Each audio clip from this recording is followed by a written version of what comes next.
You're tuning into the Active Mom Podcast with physical therapist, Dr. Carrie Pagliano, a real mom's guide to all things postpartum return to workouts after baby. If you're a postpartum mom, coach, trainer, or physical therapist looking for answers on how to get back to running, CrossFit, yoga, Pilates, HIIT, you name it, without the fear of pelvic floor issues or doing something wrong, this is the podcast for you. Let's start the show. All right. So on today's episode, we have the author of Running Rewired, Jay Dicharry.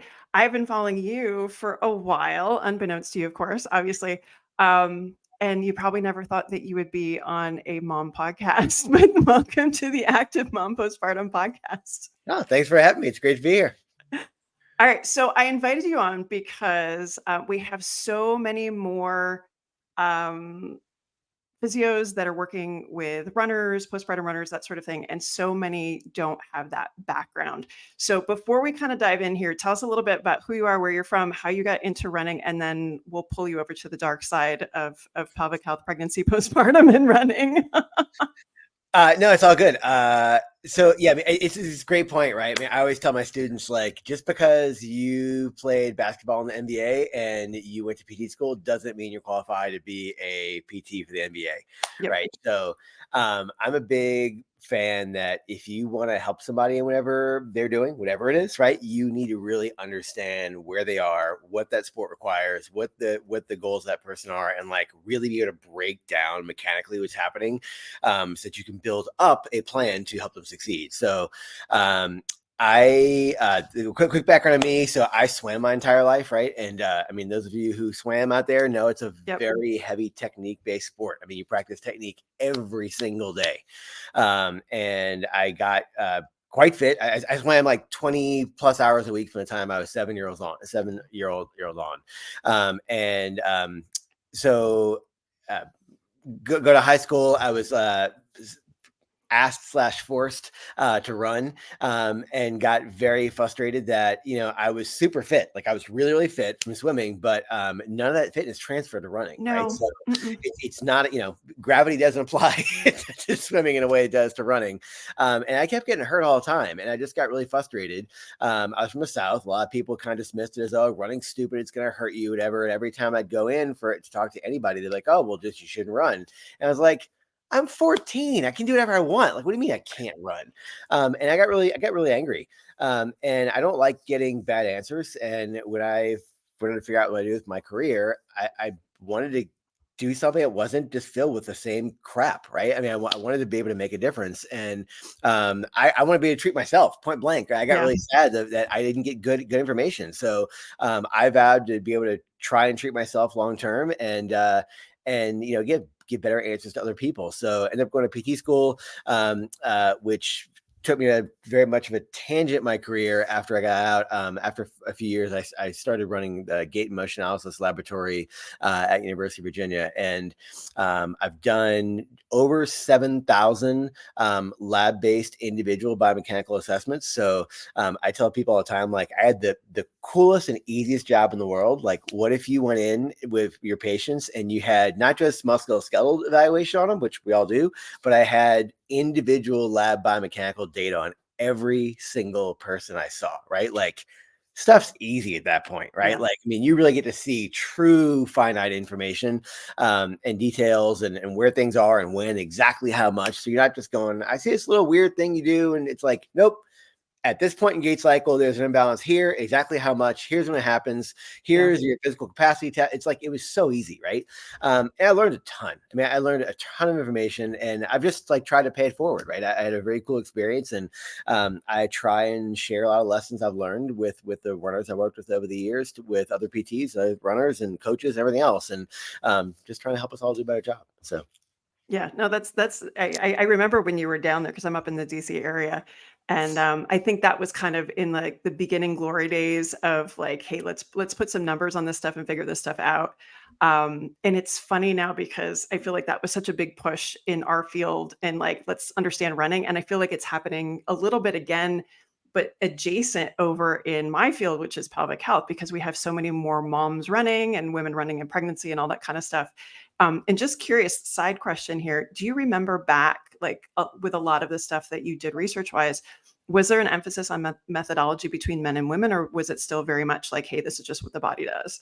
It's a great question. Man, I don't want to get yelled at and get in trouble here.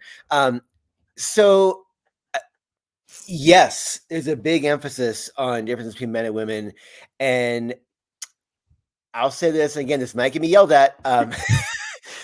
There's a very big difference physiologically, right? Yeah. When we look at biomechanics, there's a lot of people looking for things and like, how do we identify factors? And like, Yeah. You have to remember something. And again, please take what I say with a grain of salt before you hit stop and delete on your podcast if you're listening. When we look at biomechanics, I'm looking at you as data. And I don't mean to say I'm not taking that into the bigger equation, but when we look at mechanics, I'm looking for what's causing you to move the way you do. Mm-hmm. And if you approach it that way, there's not a lot that really comes back to gender differences. There's some, for sure. And if people are curious, the two biggest things are, number one, we see differences in the research, and it's not just my opinion, right? The research shows there are definitely differences in frontal plane, hip stability demands and requirements and loads between males and females. And it has to do with just anatomy, right? There's wider pelvises on the average woman. And I just want to make that clear too. The average woman might be a little different than the average man. That doesn't mean you are different than some other deviation of a whatever, right? So one thing. And then the other thing you look at, there is definitely a difference in fast twitch versus slow twitch muscle distribution. And so, I'll just call this out right now because it's interesting, right? So, for many years, we were told that, men need to do strength training, women have to do toning exercises. And that's the dumbest exercise. And for one key reason, right? So, when you look at running, things happen relatively fast, right? So what we mean is, we're not just kind of just doing a squat for 3 seconds per rep. You're basically bounding from stride to stride. And, if anything, women need to actually do more power type training because we have to do a better job at teaching them to recruit their force faster because the average male is more able to do that than the average. Okay. So those are the two biggest differences we see outside of physiology. Okay. And physiology does influence recovery and everything else. But when you look at the biomechanics of running, those are the two biggest things that really stand out. Yeah. And we're talking average, non-pregnant, non-postpartum, just like average. 100%. Yeah, exactly. So if anybody's confused. Right. There's a bunch of things. We can talk about weight and other things with that because that does make a difference. And it's just one thing too, this is one of the ones that just drives me nuts. And you've seen this, it comes in waves every time, right? Oh, well, this shoe's made for a woman. This is for a man. Like, I know. It's just marketing. It's just marketing. It's marketing crap, okay? And start looking at reality. I mean, for every study it says the average woman's foot's wider and the heel's narrower. Like, there's a study that says it's not true. And, again, I've done industry and validation work for 11 different brands of my career. And we've done all this stuff. And, like, it's not the difference in body weight and stride dynamics is way more impactful on your success or fail with a shoe than your gender. Like, it just is. And I know people don't like to hear that, but that's the truth. The way you run, there's tons of variability in the way people run, right? And they're not wrong or better or worse. It's just there's variability. It's fine. People have different eye color, and I'm bald, and you have hair, and whatever. So, there's that. But to tell someone, it drives me nuts when companies say this shoe is made for a woman. Like, your marketing team was made for a woman. Your shoes probably weren't that special. The only advice I ever have, because I think, and I was talking to Shefali Christopher about this, like, I think there is like a certain percentage that after having babies, you increase, there's like a certain percentage of women that will increase their shoe size by like half a size or something like that. I'm like, just go get a new shoe. Let your baby being born be like, you know what, go get new shoes. Your size is going to change, but to tell someone, one company came out and said, this is a shoe for different times of the month. And I'm like, no. Oh, hell no. We're not doing that. After you've had multiple kids, I'm like, no, your foot might have gotten bigger, but you don't need a different type of shoe. But I can see people buying it though. I can see Totally. people being like, oh, postpartum, I need to have this, or I need more cushioning or this. I can totally see people buying it. But again, it's all marketing. Totally. Oh my God. Yeah. And I'm sure you guys went through this with like every piece of baby equipment. Like there's so much stuff out there that we never had when we had our kids. I'm like, Oh, yeah. that would be really cool, but I would be completely poor because I bought all this stuff. Yeah. But I do like it going back to kind of some of the principles that you have in the book. I do think that there's a lot of carryover to how we do work with pregnant and postpartum women because we are starting to get some data to say, hey, in pregnancy, you are not getting a lot of rotation. You are not getting, you're getting much shorter, stride length. You're going much slower, those sorts of things. And some of that carries through into early postpartum. But you have a couple of concepts that you kind of talk about in the book. And again, second edition. So if people want to grab it, just came out.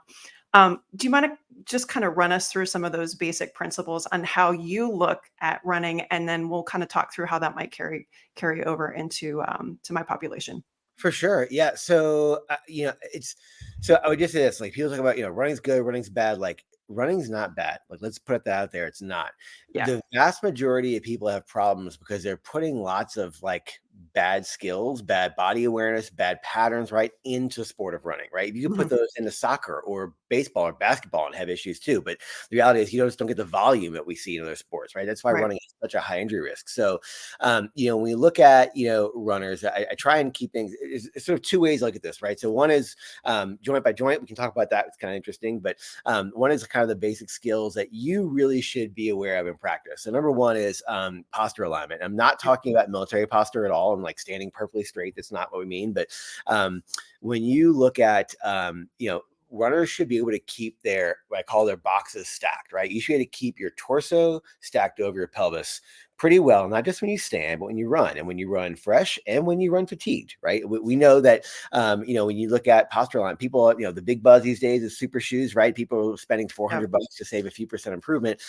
I've done my own research for a study to show that you can change your running economy by as much as 1 to 8% just by looking at your posture alignment, right? So these aren't like small. I mean, they're relatively small, right? But that's enough to matter, right? Yeah. And you can increase the stress in your body by as much as I think it was 37% just by looking at posture alignment, right? So, this starts with, not standing up perfectly straight and like with rigid shoulders, but to keep your torso stacked over your pelvis. And I guess we can use a little spoiler alert to kind of put this into this sort of pregnancy, postpartum consideration. You had some awareness of where you were, right? And then you had a total change in weight distribution for a long time, right? And so that happens slowly. And so the body's sort of like, doesn't adapt for a while, and all of a sudden it's like boom, right? And so you may not notice some things subtly happening at first, and all of a sudden you really do, right?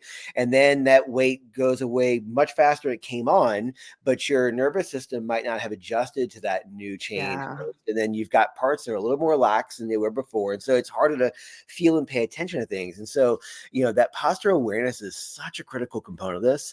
And again, like I think one of the biggest problems we have is incomplete rehab, right? So some of your listeners may go and say, I understand posture is important. I get this, right? And I went to a PT for 1 or 2 sessions, and I was told to kind of, keep my torso stacked over my pelvis. And then I started running, and I got a few shorter runs, fine, right? I'm feeling pretty good.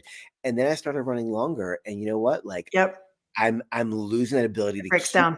that. Breaking down, right? And so the problem there is, therapists ask me all the time, what did I miss? I'm like, you didn't miss anything, but your runner wanted to get back to running, hour and a half long runs, 2 hour long runs, whatever, right?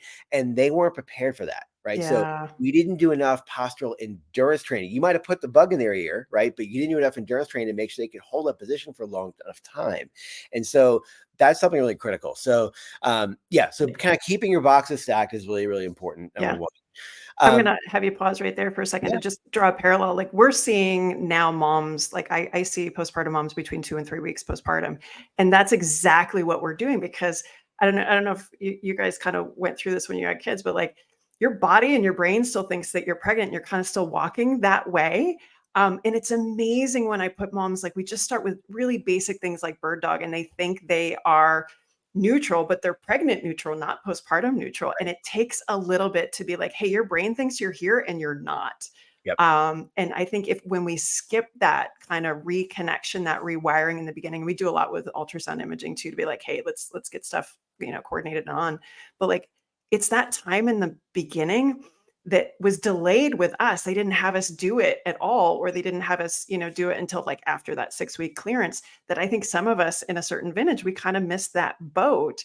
But if we start with that early and then get it to carry through with running, there was one, you were on some podcast, I can't remember what it was. You were talking about bird dog, I think specifically, and people that'll do it and just kind of kick their leg up in the air and go into a lumbar extension and all that kind of stuff. Like that's very similar to kind of what you were talking about with running. That was going very upright, which I see a lot of moms do because they're also trying to counterbalance, breastfeeding boobs and all that good stuff. But that's why I thought that was such a great poignant point for this population, because we really have to refine that in a very kind of initially minutiae sort of way. Yeah, and let me just put a tangent on this for a second. Yeah. My entire people go through different phases of their career, what they look at, and these days, I am really big on one word. It's quality. Yeah. I Yeah. am so sick of every runner's obsession with, how far do you run? What's your time? I don't care about that. Wherever you are in your journey, right? Newer runner, master's runner, Olympian, I don't care, right? Yep. Is looking at the quality of effort you put in. So, we can talk about the quality of effort running, but like you said, for an exercise, right? Spoiler alert, as therapists, we don't care if you do an exercise. We care if you learn a movement skill, right? Yeah. I don't care if you do a bird dog. I'm just using a bird dog to help you pay attention to, hey, when you raise your arm, you should be able to raise your arm independently of arching your low back and your spine. Yeah. You should be able to drive your hip from flexion to extension without cheating your pelvic in your lumbar position. That's all I care about, right? So, and I am constantly trying to put runners in an environment in terms of exercise where I'm setting you up to sort of force you to succeed, right? And I want you, I teach motor learning classes, and I want you to pay attention to the wins. I want you to go, oh, that's what this feels like. And your brain will go, oh, wait a second. I need to recreate this aha win, right? Yep. When I do things like stand and hold my child and walk with my child and run with my child, whether it's stroller or no stroller, whatever. Those are the kind of things I want to set you up for success in. So your body goes, oh, I've been here, right? Because when you're running, I don't want you to have to go 12-step mental checklist. I want you to go, this is what I've been practicing. Let me just hit the play button, right? And we lose sight of that. So, it doesn't take 25 exercises, and I hate it. Thank you for saying that. It's true, that's what we're trying to do. We're trying to set you up for success. And I think people lose sight of that and say, it's something else I have to do. That's not why we're here. We're here to be helpful. Yes. And I was hoping you would go on that tangent. So thank you for doing that. Because I have this whole thing, and PT school didn't teach me this. It was being a mom that taught me this, is how little do you need to do so no one dies? Give me the 3 things that if I do them, I will feel better, which gives me buy-in, that I don't have mom guilt that I didn't finish the whole CVS receipt length list of exercises and then feel bad about myself. Give me stuff that feels good, and I'm going to keep doing it. And I feel like I'm doing something with my life. That's my mantra. PT school did not teach me that. Yeah. It's a great but one. That's where our profession sucks. Horrible. Across the board, we suck. I'll tell you something. My students right now are doing a study looking at just in simple terms. I mentioned quality. It's not just one thing; it's everything. Yes. Right? So there's this. You're probably familiar with this thing called wide balance test. Basically, you have somebody stand, right? And you basically have them on one leg, and they basically do a little mini squat down. They reach one leg forward, they reach one leg diagonally back, and the other leg diagonally back, right? And this test is used for return to play and tons of different injuries, right? And I hate this test personally because it's a measure of distance, right? That's it. It says how far you can reach. It doesn't tell you if someone has a good movement strategy or somebody's cheating the hell out of the test, right? And so we're just, in next week, my students are presenting on this, right? Differences between people with chronic ankle instability, people who keep spraining their ankles versus don't. And you look at, this test is easy to return to play. Well, I said, I hate this test. Let's actually instrument the test, right? So we actually put sensors on people, and we're actually quantifying dynamic postural control, right? So how do people shift their body position with an ankle instability limb versus their healthy limb? So I'm trying to find out what are the root limiting causes why people get hurt. And so, again, so the goal in this is to say, okay, what do we find? So then we can focus on, improving that skill, right? That's the thing. So that's where I'm sort of at these days. It's like you said, our profession doesn't prepare us for this, didn't teach us this, right? And so I want to try and give my therapists, give my students, give my patients, give my athletes, right? Something that's okay, this is what I want to focus on. Because if you know what to focus on, you can, again, recreate that environment and give people an appropriate challenge and really fix the problem. Yeah. No, I like that. And I like that you're making them think instead of just be technicians. Thank you for that too. All right. What's after posture? Yep. Same thing is rotational alignment, right? So Yes. this is interesting, right? So we run forward, everybody knows that, right? But and people talk about frontal plane control, and not to say frontal plane control is not important, but the big one I think a lot of us are missing is rotation, right? So Yep. and I'm gonna kind of set the stage here. So first thing that happens when you run, right? I would say you're sailing through orbit, right? You're flying through the air, and then your leg hits the ground, right? Your foot hits, and so what happens is people say, "Oh, it pronates." Let's not use those words because people think one's a diagnosis and one's not. So let's say your foot hits the ground and it needs to adapt, right? It needs to hit on the outside of the foot. I don't care if you're a heel foot striker, a midfoot striker, forefoot striker, doesn't matter. But your foot has to adapt down to the ground. And when it adapts down to the ground, it twists down to the floor, right? You chose to run, you should be able to actively control the twist of your foot and ankle down to the ground. Then what happens is your pelvis needs to twist on your thigh bone.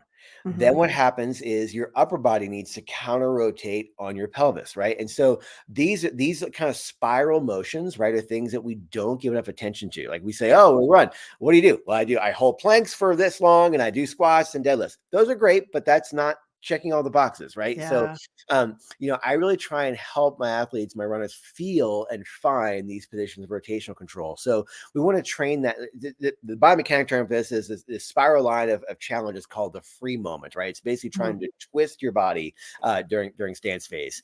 And so once you twist into that position, you then have to twist out of that position, right? So I think just simple way to say is you have to kind of coil in and coil out. That doesn't happen passively. You're not a brick that falls from the sky, right?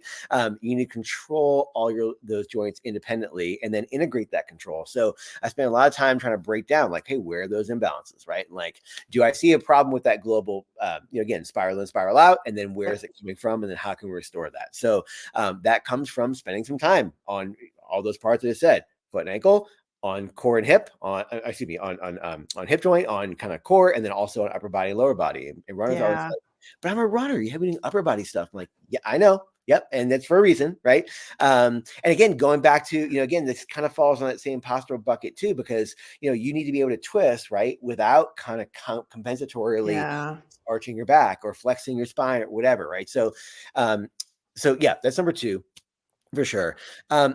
Number three is something I've sort of changed. I changed a lot in the first version of the book and second version of the book. And in the first version of the book, I really kind of made it more about hips. But basically, the second version of the book, I changed it a little bit just to kind of make all the little, let's say, trendy people in social media happier. But I call it more propulsion, right? And so here's the reality. There's a lot of buzz these days about, your hips aren't working. You have to plug in your hips. I hate these words, and they're not bad words, but like therapists who really get things know that, and runners, just so you know this, like you literally didn't neurologically unplug your muscles from your brain. That doesn't happen. Okay. Yeah. What happens is kind of what we alluded to earlier, right? You move in such a way that feels normal for you, right? Like the way you write your name is your signature, right? The way you walk, stand, and run is sort of part of you and who you are, right? And so a lot of people don't do the best job with kicking muscles on at the right time. Okay. And so your hip muscles do work and they're not necessarily quote weak. The issue comes in is that you don't kick muscles on right when you should. And so the kind of preferred strategy you've got, right, doesn't like prep yourself for loads of running, right? And so I talked a lot about kind of getting your hips to work, and then the influence these days, like, oh, it's all about calf muscles, and calves are super important. But you know what? Like, I'll tell you a secret: when you run, your muscles don't really shorten a whole lot. They actually stay pretty isometric, right? Your tendons are the ones that are doing lots of work, right? And I show my students this when I teach anatomy. If you look at the human body, we look centrally, right? We have big, broad, flat muscles with really tiny tendons. And when you look distally to your, foot and ankle and your hands and wrists, you have very small muscles and very long tendons. Right? Completely different anatomical setup for completely different functional results, right? And so, of course, your calf muscle has a huge contribution to propulsion, right? Because you have this huge tendon that can, generate lots of elongation and recoil. But no one just gets hurt because they have weak calf muscles, right? Right. And most runners out there, when you take the little 5-pound kettlebell weight and you do your little calf raise exercises, that's really cute. Okay. That's in no way even approaching the level of load your calf has to generate. Your calf has to generate 6 to 7 times body weight. Do you really think your 10-pound kettlebell is prepping your calf muscles? So it's like, we have to take a deep breath, step back, right? And look at the reality, right? Your hip muscles have a huge influence on dynamic triplanar control, right? And most people, when we say things like stride out, right, or push off the ground, most people hear that cue and they arch their low back. Yep. Right. And so we need to solve that problem. That comes from, I have a list of like things you should be able to do, right, as a human. And one of those is you should separate out your hip function from your spine. And most people can't. And so it is really important to give some hips some extra attention to make sure that I can drive my hip into propulsion. My hip muscles also help with what? That counter rotation we talked about earlier. And the thing people don't always pay attention to is your hip muscles have a huge function on postural control, because right when you contact the ground, right? So again, you're flying through the air and you put an object in front of you, your foot, right? And so right at contact, there's a huge moment arm trying to torque your torso forward, right? And so your glute muscles do a really, really big role to prevent your torso from basically flailing forward. So it's not just it's three things, right? Propulsion, steering, and posture control. And you really need to build that in terms of hip dynamics. Now, it doesn't mean you can ignore things, right? So you also have to look downstream. Your knees, right, do a very important job to work on absorbing shock in the vertical direction and also controlling that braking moment, right? So your quads have to show up very robust, we should say, and very powerful, meaning they have to fire quick, because if they don't, we see people do bad decisions in terms of like overstriding and also vaulting, right? So if you're somebody who's, male or female or not, right? If you're somebody who had like a knee injury, a lot of people, instead of actually allowing their limb to become compliant during stance and rebound, will sort of like keep the knee overly stiff and they'll sort of like pogo stick over the leg. And so you have to train that sort of shock absorption strategy at the knee. And we'll see that a lot of those different things, just the two primary you were talking about, the rotation and then the hip stuff. I mean, obviously in pregnancy, we've got a lot of different dynamics going on. In postpartum, you've got moms that are trying to find stability, and they do it by kind of going in lockdown and avoiding that rotation. And sometimes I see them very vertical in trying to do that. And so much of that, the last, probably since 2019, we've been going back and being like, all right, we need to look elsewhere. We need to look down below. We need to look at hip and ankle and knee and all that kind of stuff, because the pelvic floor symptoms may not be the pelvic floor itself. It may be all these other things that if you just address that, maybe those symptoms go away, because we're not doing good shock absorption. We're not rotating. We're not being efficient at all. And that's why I think like pulling these kind of concepts from just basic understanding running, if you don't understand that and then you just try and skip ahead and try and fix a postpartum mom by doing just like a bunch of glute exercises, it doesn't work. No. It doesn't work at all. Yeah. And they go back to, if they're going to pull information, it's going to be from, the running gurus or whatever, where it's the exercise of the moment. And then they'd be like, oh, we'll just do this for running. I'm like, no, it's not that simple. It doesn't have to be hard, but that's not, that's right. not. I don't think we need to go into like, moms are just trying to get out and get sanity runs sometimes, and so we don't need to go into the minutia, but we also don't need to be dumb about it either, if that makes sense. And like, again, I always go back to like, if I'm going to ask my runners to take extra time and do things, it needs to be productive, right? And need to stop just like, trying to put new exercise for boredom's sake, right? And like really distill on, what do you need? What are the key things that are going to help you? And that's what totally speaks to my population, because again, we don't have time for this. So it's like the stuff that we give out, it needs to be like, it needs to work. It needs to address things quickly. And I mean, progression wise, like we can't just sit in the same stuff. We need to keep moving on and kind of not get stuck in the baby, early postpartum exercise where it doesn't really translate into anything.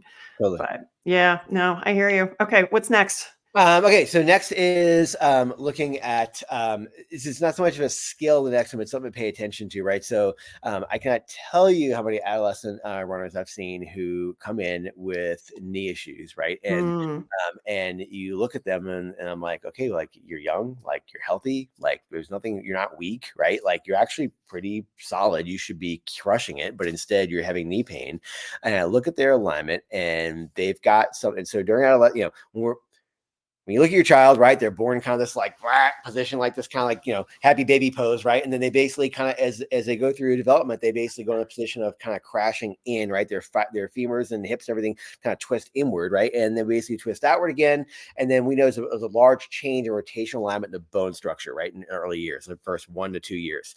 And then we have another change, right? During adolescence, when your body's rapidly growing, right? And so, if you, like we talked about the fact that your pregnancy happens sort of, slow, but still kind of relatively fast, I guess. Yeah.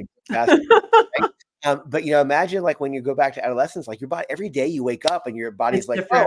oh, I got a little bit taller, but you know what? My nervous system didn't catch up to that. And all of a sudden, I don't have strength to control this new leg length. It's like, that's my 13-year-old right now. one of my friends says the wobbly giraffe, right? It's like every day, how do I control this thing, right? And so that's what happens in adolescence. And so there's a lot of torsional twists, torsional adaptations in the shin and also the hips, right? And so many coaches tell people you have to run with your feet pointed straight. And we see this happen all the time on social media. You have to squat this way, you have to deadlift this way. Like, just shut up, stop hurting people, right? Like, thank you.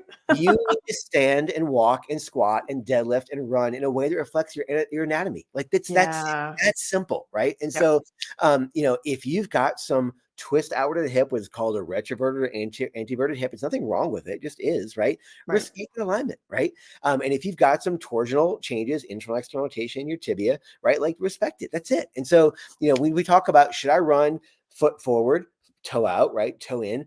I don't have an answer except you, right? So there's this thing we do called a Craig's test. It takes literally like 8 seconds to do this test. And you can tell someone, hey, you, right? I just looked at you, not the Instagram. I looked at you, and you should walk, stand, run this way, right? And then therefore, once I know your static alignment, then if we look at, okay, now you're starting to, twist in, twist out, or shift this way, whatever you're running, but at least I know a basis on where you should start to be, right? So I outline this test in the book, and if all the therapists out there know how to do this, it's super simple.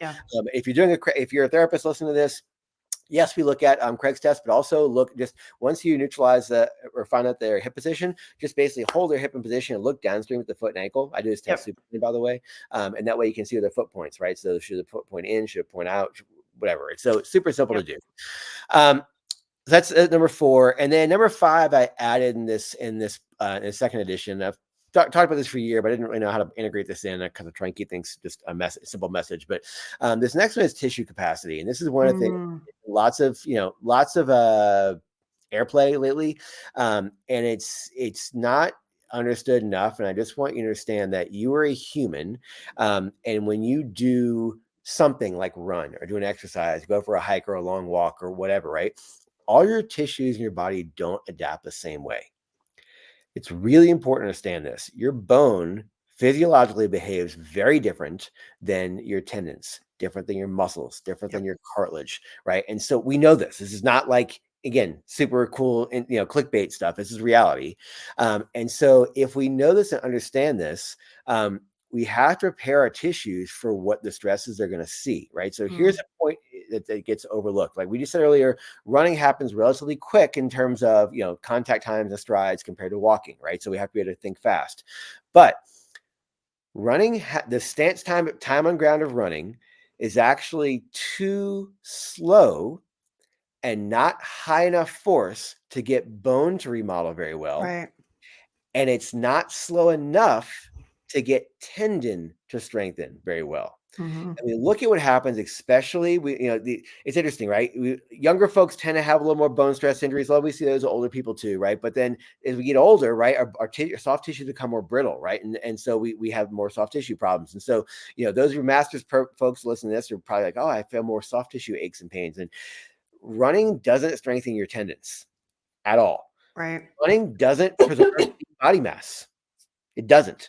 Running does not build better bones. And you're probably like, I was told running is going to make me a stronger runner. Running is not bad. It's a great cardiovascular exercise. But if you put a panel of experts in the room who do this stuff and said, how can I improve bones, muscles, tendons, muscle strength?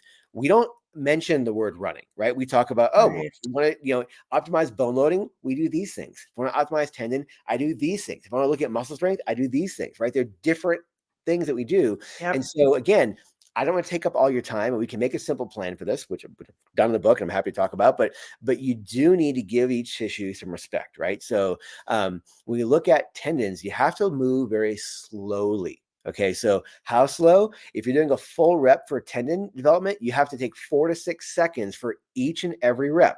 And some of you going, I hear that, and I watch you do it, you're like super fast, right? Like, I want you to look at your watch, and I want you to Tempo's hard. look how slow 6 seconds. Because I tell you 6, and you'll do 4, right? If I tell you 4, you'll do 2, which is not going to work, right? So I want you to look how slow 6 seconds is. So I need 3 seconds on the way down and 3 seconds on the way back up. And so the first few sessions, I literally had people use a watch every rep and watch themselves practice that slowness, because it's not sport specific in terms of being able to explode off the ground, but it is tendon specific in terms of building better, building tendon integrity, right? So that's one thing. Bones need to be loaded very, very quickly, insanely quickly, right? And so the best way to do this is actually doing plyometrics, but there's some key things on these. Your plyometrics need to be done pre-run, because running actually suppresses the bone remodeling response. So we have to do very, very fast plyos. And so I'm going to give you the simplest thing in the whole world. I'm going to make this again, this doesn't have to be hard. Watch how easy this is. Before your next run, I'm going to have you go outside, and all you need is a curb. You don't have to go buy a jump box. I literally want you to find a curb. Curbs are about, on average, about 4 to 6 inches, depending on where you live and your building codes, right? And you're going to put one foot, put your right foot up on the curb in front of you. Left foot's going to be on the ground, right, the edge of the curb. I'll turn this way so you can sort of see my hands here, right? So your position. So what I want you to do is I want you to jump up. I want you to jump as fast as you can, not high, as quickly as you can. And I want you to, in midair, switch your feet. So you come down, left leg on the curb, right leg in the ground. Okay.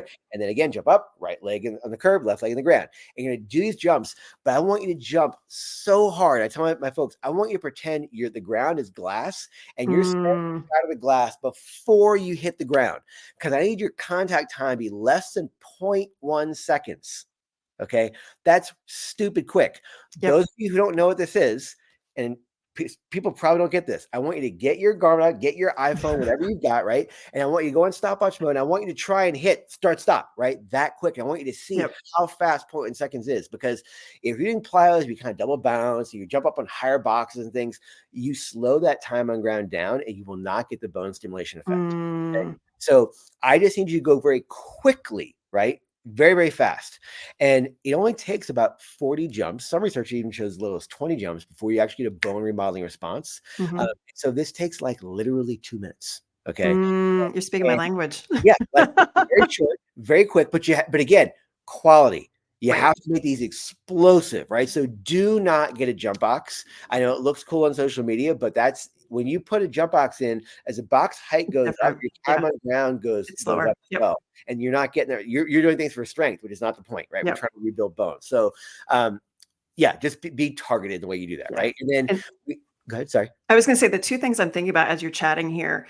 One is our immediate postpartum population that they're lactating, and we're now getting a lot more information on low energy availability, REDs, and lactating women, that kind of stuff, that want to make sure that they are building bone. The other one too, in perimenopause, we're finding that they're basically parallel at this point, quite honestly. In these low estrogen situations, we do have estrogen receptors in our tendons. And so we need to kind of address those tissues differently, because they have specific needs during those particular seasons in life. So again, all these things, and this is what I love about kind of playing in the running wheelhouse, is I take a lot of stuff from there and just bastardize the hell out of it and apply it to what we need to know as moms, and be like, okay, you need to do this, but this is why. You need to do this, and this is why. Not just like, hey, do all the things. Because again, we don't have time for that. We need the payoff. And so I'm glad you brought this up. So I gave a presentation a few weeks ago on a big black hole that's out there, right? So hopefully you mentioned this, the IOC consensus statement on RED that came out in 2023. Excellent paper. If you've not read that paper, I want you to stop listening to this podcast, go download that paper. It's free. Every athlete out there should have this paper, right? Period. Okay, so it's a great paper. We have that as a reference point. Now, we've also got some data on the caloric needs of lactating mothers, right? We need more. What we don't have at all is the caloric demands of athletic lactating mothers. There's Correct. some stuff that, we hypothesize this, but when you add activity on top of things, there's a big black hole. I obviously am not a lactating mother. I have lots of friends in your circle in the public health world. And I Yep. asked them, I said, hey, look, I've got this paper, this paper, this paper, but I don't see this. I've got an Yep. athlete who is training really hard after pregnancy, and she has a stress fracture, right? So like, Yep. what do you need to do? And she's like, oh, there is a hole in the research. This is Amanda Olson, by the way. So, Yeah. Yeah. so that needs to be plugged, right? We need to do a Yes. better job of finding out for our active moms out there who Mm-hmm. are listening, right? Like, what do you really need to know? And from a research standpoint, we don't have the answer to that question right now. No, the community that is talking about this, and they don't stigmatize fueling at all, which I love, is the ultra community. Like they're so good about talking about food. It makes me so happy, but it needs to carry over to Yep. a lot of, and again, we might have women that have eating disorders, and then that's a whole issue with, body image and that kind of stuff in postpartum. Like there's a lot surrounding that. But I think there was even something in mainstream media, it might have been the New York Times the other day, about what the metabolic cost of pregnancy was. And we're like, hey, how about lactation? How about postpartum? How about all this other stuff?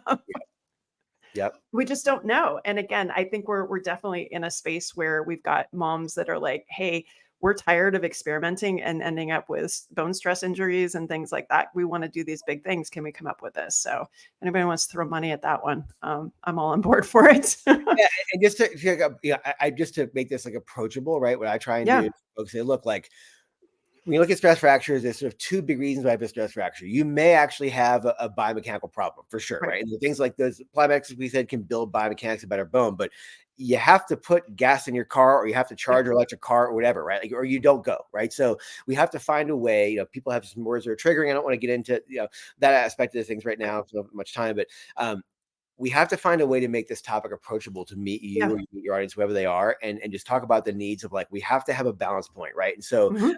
if you underfuel the system, your system will break, literally. Yeah. And it's not just the bone, it's also the whole endocrine response on top of that goes with things. And so you can have a global health problem just because of underfueling, right? And so Right. we need to do a better job, while we're waiting on the research, right? Yeah. We have to do a better job at having discussions and finding out, we use rate of perceived exertion, right? On like with patients, how hard an interval an exercise feel, right? So sort of the same thing with running. Like, hey, how do you feel day to day? Are you waking up, feel like you're a wrecked car every single day? Or do you feel Right. like, oh, I actually have energy? Like I try and just get some general things with that. Like when you wake up, not just one day, right? But consistently, are you feel like you're in a hole every day and just diving, Yep. getting deeper in the hole? Or do you feel like you're rebounding between? And like, let's tweak things up a little bit here and there in terms of intake. And I try and make it about fuel, right? I rarely say the words food because I want to make it about fuel. Yep. And I really try to approach things that way. And I've had more success, especially people who have got some triggering words from eating disorders. Yeah. And because again, like people respond differently, and I got to enter Right. their world, right? My actions are helpful, but my intent may come across the wrong way if I use the wrong words. So Mhm. we have to fuel the system, and let's get a little bit more feedback, right? So when you go for a run or a workout the next day, like I want to know, hey, how do you feel? Not just in terms of like athletic recovery, but nutritional recovery, right? Like, what do you feel like Yeah. prepared or in a hole? And again, like, does that last the whole day? And you're not just a runner, right? You have life stress and a child Right. and a family and work and everything else, right? So it's like, how does all that balance in? And we have to look at, fueling for all the things that we have to do with life. And Yeah. it's under quantified, underutilized, and under Yep. actioned, right? Yeah, and we need to stop the normalization of we're a mom, we're an athlete, we have jobs, and we should feel like a trash can all the time. Right. Like that needs to be like the hustle. Like nope, you should actually be able to feel like you have some energy. And my vintage again, I don't think I learned about fueling until my 40s. Quite honestly, we'd go out, marathon train, fasted all the time, and wonder why we felt like crap afterwards. Like Yep. normalize, like you shouldn't feel like shit all the time. Just saying, Hey, like my podcast, I can say what I want. So yep. no, but I think that's a really good point. We could have a whole side podcast on that. But I think the fact that it's an option to not feel that way and use that as a barometer of, hey, we might need to look into these other things, but to ask the question, remember to ask the question. I think that's super important. Yep. Yeah. All right. As we're wrapping up, because I know we're on a hard stop here for you, kind of working with women athletes, mom athletes, and that stuff over the years, what would be any sort of kind of pearls or take home things that you would want us to know? Yeah, I think just here's the thing. People say I just want to run, and I want you to have success running too. this stuff doesn't need to be hard. And let me just look, I tell people all the time, you can look at my book or not look at my book. I don't care, right? Like what I do care about is that you give all these things some time and attention, because they're not going to go away. Like this is the realities of you as a runner. You want to run. I want you to run too, but we have to give you some attention. So, what I do, I'm just going to talk about how I break things down, and you can use vocabulary, vernacular, or whatever you like to, again, just to show you how this isn't going to overwhelm your life, right? So I have things broken down in terms of like body awareness and like muscle memory type things, right? I usually shoot for about 1 or 2 of these workouts a week, and each workout takes 12 to 15 minutes, right? They're real quick. And those of you who are kind of, come from the background of like, I'm going to stretch for 10 minutes before, that's likely not helping you. Okay. So do these instead as your dynamic warm up, and then go for your run, right? So it's not going to take much time at all. Okay. Most people should be doing a strength workout, okay, not just in the off season, but all year long, right? And so let's say if we're younger to middle age, you can probably get by with one, okay? That workout, I've timed all these workouts, by the way, like multiple times and multiple people. They take 45 minutes, okay? In the door, pre-work activation, all this buzzer, everything, right? Everything out the door in 45 minutes, okay? If you're someone over 37 or so, you probably should be doing 2 of these a week, right? And so now you're an hour and a half a week plus those other work. So the point is, if you did 2 precision workouts and 2 strength workouts, right, a week, that's like 2 hours. Okay. Which I know is 2 hours a lot. Well, in the grand scheme of life, 2 hours is that much. If you're doing one workout, we're talking about like an hour and 10, an hour and 15. It's not that much time. So what I want you to do is what I beg everybody. We get so inundated with social media and then like all these Training Peaks things, all these different, make things simple. I want you to take a piece of paper out, okay? And I want you to draw lines. I want you to make a 7-day-a-week calendar grid, okay? And all I want you to do is go in. I just want you to put an X. I want you to put 2 things. I want you to put an X on the days that you're going to work on some sort of like body awareness type movement exercise, like we talk about the quality stuff, being able to do your bird dogs arching your back, being able to do your single leg balance work, not just holding one leg, right? But like putting some rotation and posture awareness on top of that, right? So 1 to 2 days a week, and put those boxes on right now. Like say, okay, on Tuesday and Friday, those are good days for me to do this, right? And then I want you to find a day a week to do your strength training, right? And put that on there. And like, that's going to just unlock so many levels of self-accountability, right? Because running is not going to build the skills we talked about. It's not going to build the tissue quality we talked about, but these things will. And so when you go to each run, you're going to go say, hey, this is my time to let my mind drift and get my buzz, right? And enjoy myself. And that's great. And that's what I want. I want you to enjoy running, but I want you to prepare your body for those stresses. And I think if you do that, you'll find that things don't just kind of, you're not just going to tread the tightrope of injury and kind of like get frustrated, lack of performance. You're going to see the needle start to really push pretty hard to the right. And that's what I want. I want you to achieve success. And I think if you put the time in and work on the quality, work all the steps, you're going to see some pretty big gains. That's awesome. No, and that's why I wanted you on, quite honestly, because I think we have a lot of things where like, keep it simple, keep it effective, which speaks to moms. And I think the more we hear that, those are the habits that we need to build. And if we build that in, that's going to continue to serve us. So awesome. Jay Dicharry, we can find you on Instagram at Jay Dicharry and at MOBO.board on Instagram. Thanks so much for being on. And thanks for the book. Thanks for having me. It was a great pleasure. And I wish everybody success. And I hope you have a blast.